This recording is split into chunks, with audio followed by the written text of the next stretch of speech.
मेरी तन्हाई अब मुझसे कहानियों की सूरत मांगते हैं।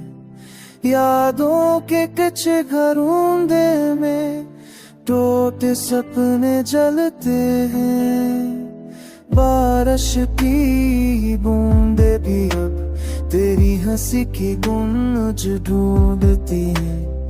अंधेरों में तेरी सूरत चिरागों की तरह जलती है। खामोशी की दीवारों पर तेरा नाम लिखा रहता है।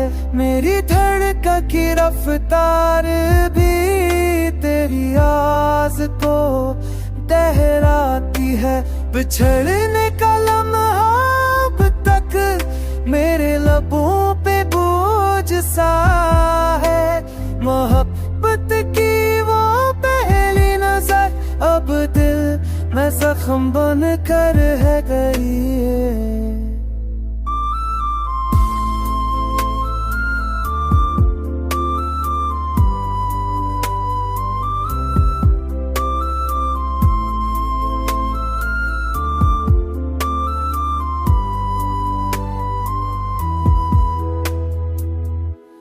वक्त के हाथों छूटा तो मगर दिल से कभी ना निकला।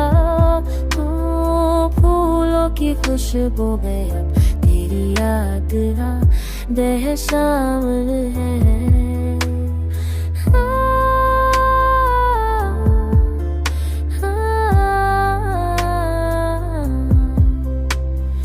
रातों में भी अंधेरा सा छाया रहता है। ख्वाबों की बस्ती में वीरानी